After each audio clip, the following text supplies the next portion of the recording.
Have you ever just felt completely drained by a noisy room? You know exactly the feeling I'm talking about. Oh, absolutely. Like walking into a really crowded restaurant or a subway station. Right. You walk in, the chatter is bouncing off the walls, glasses are clinking, and within like 20 minutes you feel like you've just run a marathon. It literally physically exhausts you. Yeah, you just want to go lay down in a dark room. Exactly. But on the completely opposite end of the spectrum, have you ever felt mysteriously, almost magically recharged just by spending an hour sitting silently in a park? Just listening to the wind or the birds. Yeah, it changes your whole state of mind. Right, but what if that feeling wasn't just a subjective emotional reaction? What if that was the literal, measurable physics of the universe colliding with your physical body? It's the kind of question that completely fundamentally changes how you experience a simple walk in the woods or, a miserable commute on a crowded train. It really does. We are just so conditioned to think of our energy levels as purely biological. Like, did I sleep enough? Did I drink enough coffee today? Right. Oh, I'm always asking if I drank enough coffee. Right. But the framework we are exploring today argues that human vitality is fundamentally, undeniably mechanical. And that is the mission of today's deep dive. We are examining this truly wild, paradigm-shifting essay from 2023. It was written by Zhu Feng, edited by Qinyu, and it's titled Analysis of Spiritual Frequency Spirit is the Source of Life. It's a fascinating read. It really is. Our goal today is to unpack this highly unique framework, which basically attempts to explain everything. I mean, spirituality, consciousness, art, and even human vitality entirely through the lens of measurable physics and sound waves. It is a massive intellectual swing. It certainly is a huge swing. And because it takes such a big swing, I think it is crucial to establish some ground rules for you listening today. Yeah, that's a good idea. This text weaves together hard physical science, like measuring sound waves in Hertz, with very specific spiritual and theological concepts. It includes direct references to an entity called the greatest creator and speaks about different realms of existence. Right, it gets very theological. So I just want to make it explicitly clear right up front that we are not here to take sides, endorse, or validate any specific theological viewpoints. We are acting strictly as your impartial guides here. Our only job is to map out the fascinating mechanics of the universe exactly as this author has proposed them. Okay, let's unpack this, because to even begin talking about things like spirit, we have to completely toss out our conventional definitions. We really do. It's a totally different vocabulary. Right. Because in this framework, spirit is not some abstract, spooky ghost floating around in the ether. It isn't a metaphor at all. It is a literal vibrational wave. A physical wave. Exactly. It encompasses all conscious activities of living beings. Yeah. And because it is a physical wave moving through space, it can be measured mathematically in Hertz, which is just a measurement of how many times something vibrates per second. Right. And Feng anchors this concept in basic biology that we already understand. Our human ears come with a very specific limited bandwidth. Like an antenna. Exactly. We only perceive a vibration as sound if it falls between 20 and 20,000 hertz. If something is vibrating 15 times a second, or say 25,000 times a second, our biological hardware just can't process it. So to us, it is completely silent. Completely silent, even though the vibration is definitely happening. The essay uses this brilliant biological math to illustrate the point. Just think about a butterfly. A butterfly's wings vibrate at roughly 5 to 6 hertz. Which is super slow, relatively speaking. Right, that's just 5 to 6 flaps per second. It is physically moving the air, it is undeniably creating a wave, but it is entirely silent to us. But then you look at a bee, which vibrates at 320 hertz. Oh, you can definitely hear a bee. Yeah, or a fly at 352 hertz. Or that one mosquito whining in your ear at 3 a.m. at exactly 640 hertz. Those insects fall right into the sweet spot of our biological bandwidth. It makes me think of a broken radio dial. Oh, how so? Well, imagine you're driving an old car, right? And the radio dial is stuck, so you can only tune into stations between 88 and 100 FM. Just because your human dial can't pick up station 102.5 doesn't mean that station isn't broadcasting music right into your car. That's a great analogy. The waves are in the passenger seat with you just don't have the antenna to hear them. I get that part. It makes perfect biological sense to me. But here is where Feng takes what feels like a massive conceptual leap. The jump from biology to physics. Yes. I understand how an insect's wings buzz and create a sound wave, but this framework suggests that these invisible frequencies literally dictate the physical structure of solid objects. How do we get from a mosquito buzzing to the structural integrity of a rough? That is the defining leap of the entire essay. The core theory here is that matter isn't just sitting there empty. It is essentially frozen music. Frozen music. Wow. Yeah, vibrational frequencies literally organize and determine the physical structure of all objects in existence. If you want a visual for how this could work, think about cymatics. You know those experiments where people put sand on a metal plate and run a violin bow along the edge? Oh, I've seen those videos. The sand magically dances around and forms these incredibly perfect, symmetrical, geometric patterns. Exactly. The sound wave literally organizes chaotic matter into a structured form. And the higher the frequency, the more complex and intricate that sand pattern becomes. Schuving is applying that exact mechanical logic to the entire universe. That is mind-blowing. Right. The higher the frequency of the spirit wave, the more complex, refined, and intangible the physical structure becomes. What's fascinating here is how relentlessly the author applies this. What do you mean by relentlessly? Well, things we consider entirely subjective, like a piece of perfect art or even human beauty, they're framed as nothing more than the physical manifestation of highly complex vibrational frequencies. If you take this logic to its absolute extreme, it means even our own biology is just a sound wave expressing itself. I mean, I was completely floored by the part of the text that applies this directly to human genetics and pregnancy. The pregnancy argument is a perfect example of this framework in action.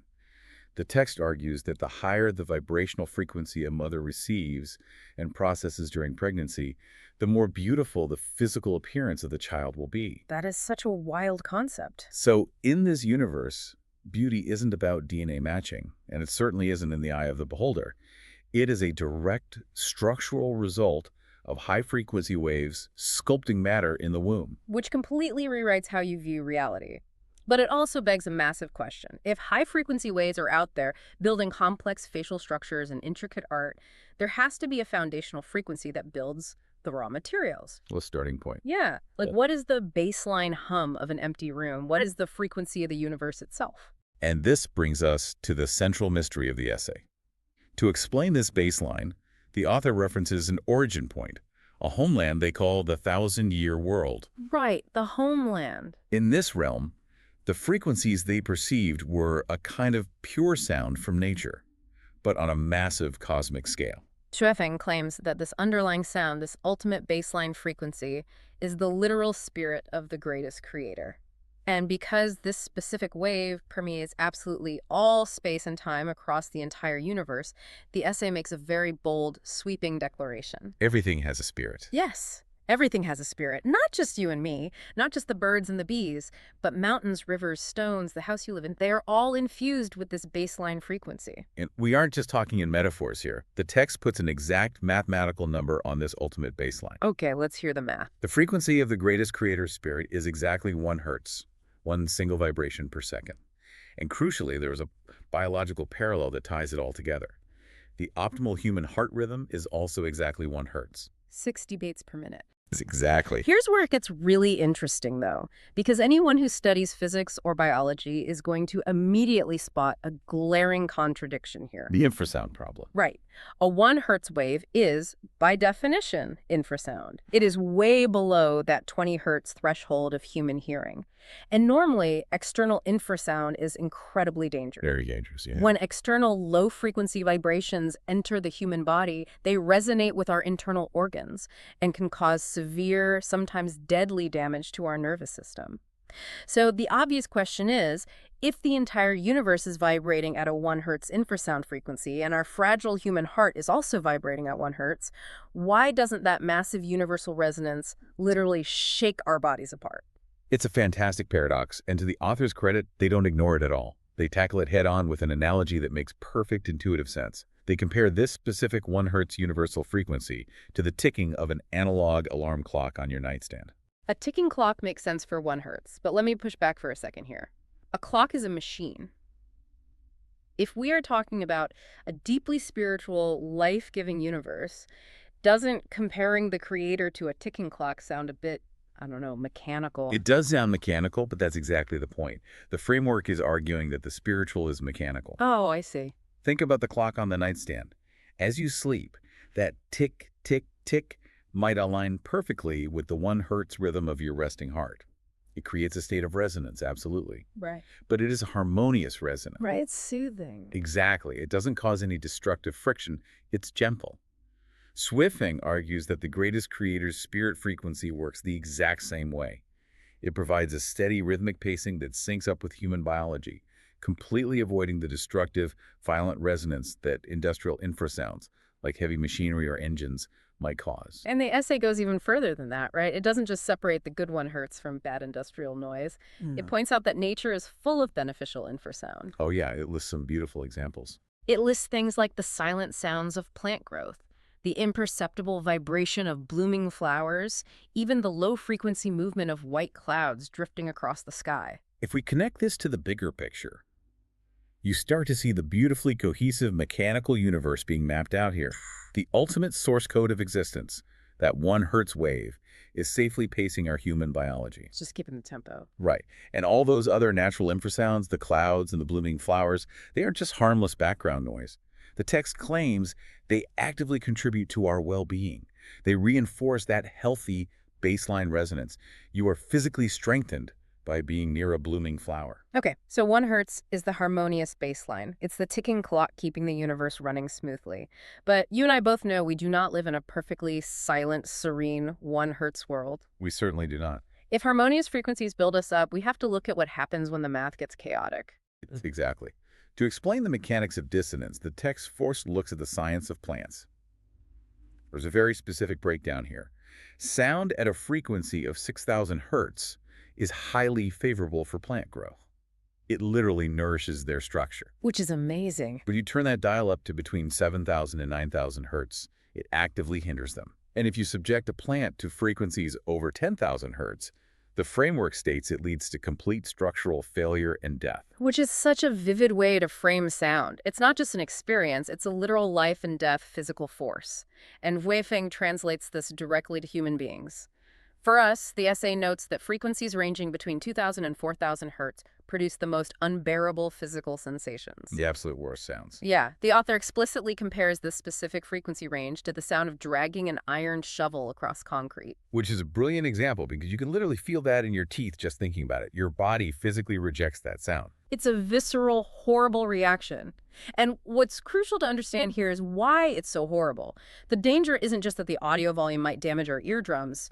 In this framework, it is literal spiritual interference. Because everything has a spirit. Right, meaning everything is broadcasting a wave, so we are constantly swimming in an ocean of invisible frequencies. And unfortunately, most of what we receive on a daily basis isn't that pure 1 Hertz signal. No, we are constantly absorbing chaotic interference. The text specifically warns that we are bombarded by the spirits of aggrieved, wronged human beings, and even arrogant beings from higher realms. Wait, hold on. I need to stop you there for a second. Arrogant beings from higher realms, aggrieved spirits. Because up until now, we've been talking about insects and sand on metal plates. Are we talking about literal ghosts and alien dimensions here? It's a totally fair question, and the text does lean into its theological side here. But if we stick to the mechanical logic of the essay, an aggrieved spirit isn't necessarily a spooky ghost haunting your attic. Okay, what is it then? It is the lingering, chaotic frequency of human suffering, anger, or resentment. It's a wave of negative emotion that has taken physical form as a frequency.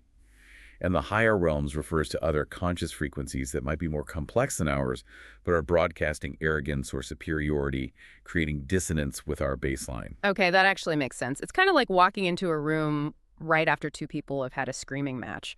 You can literally feel the tension. In this framework, that tension isn't a metaphor. It's a literal, chaotic wave still bouncing around the room, eroding your structure. Exactly. The text is unequivocal about the danger. These chaotic, dissonant spirits have a massively destructive impact on our lives. They are the spiritual equivalent of taking that iron shovel to the concrete of your own consciousness. Wow. The only solution, according to the author, is that we must actively distance ourselves from these chaotic frequencies and return to the embrace of nature to reset our resonance. So I have to ask you, listening right now, take a quick mental inventory of your day so far. What frequencies have you been absorbing? Because Yuefeng makes it clear that this isn't just about laboratory equipment measuring hertz. Our biological response to these frequencies is deeply subjective and easy to spot. You can feel it in your body. Yeah. The essay lists everyday occurrences, sudden screams, car horns, toxic arguments, constant background noise, complaints, painful moans. According to this logic, those aren't just modern annoyances. They are destructive frequencies, actively dismantling the geometry of your well-being. This raises an important question about how we curate our environments, both physically and emotionally. We tolerate so much noise, We really do. whether it's a literal car alarm going off down the street or the metaphorical noise of a toxic relationship. We just grit our teeth because we think it's temporary. But this essay argues that those frequencies are penetrating your physical structure. The text gives us a very clear diagnostic tool. Let's hear it. Sounds that bring joy, serenity, tranquility, and freedom are actively repairing your physical and mental health. Conversely, sounds causing fear, anxiety, irritability, and depression are actively dismantling you. Knowing all of this, knowing that a car horn or a complaint is literally weakening the physical structure of our lives, how does the author suggest we fight back? How do we generate enough vitality and spiritual energy to withstand the noise of the modern world? That's the million-dollar question, Well, it turns out we don't. We don't generate it ourselves at all. which is perhaps the most profound and somewhat humbling conclusion in the entire essay. The text states incredibly plainly that humans, by ourselves, are entirely without spirits. We're empty. We are empty vessels. The human spirit comes purely from the greatest creator. It is that one Hertz broadcast. If that broadcast were to suddenly disappear, the framework claims that human life would cease to exist entirely. We are just walking antennas. But we aren't completely helpless. The essay outlines this incredibly powerful feedback loop. The strength of your spirit, your actual vitality, is directly tied to the frequencies you allow into your vessel. Joyful sounds result in a stronger spirit. Disturbing sounds weaken it. It's input and output. Exactly. So, what does this all mean? To me, it means you have to treat your consciousness like you are on a very strict diet. A strict diet of frequencies. Exactly. If you want to lose weight, you don't eat junk food all day. Based on this text, if you consume pure, orderly consciousness like tranquility, nature, joy, it makes a person spirited. The essay specifically says it makes you agile, flexible, resourceful, and talented. Because your empty vessel is digesting good, structured waves. Right. But if you consume a chaotic diet, if you binge watch the news, sit in traffic listening to horns, and engage in constant arguments, the text says a person becomes sluggish, dull, clumsy, unresponsive, and lacking in perception. You literally become heavy and slow because your internal geometry is being shattered by junk frequencies. I think the diet analogy is absolutely spot on. Vitality, according to Xiaofang's framework, isn't just about hitting the gym or drinking green juice. True vitality is the direct physical manifestation of your spiritual energy. Yes. And that energy is entirely fueled by the specific frequencies you choose to tune into every single day. Yes. You are quite literally what you listen to. It completely reframes how you navigate the world.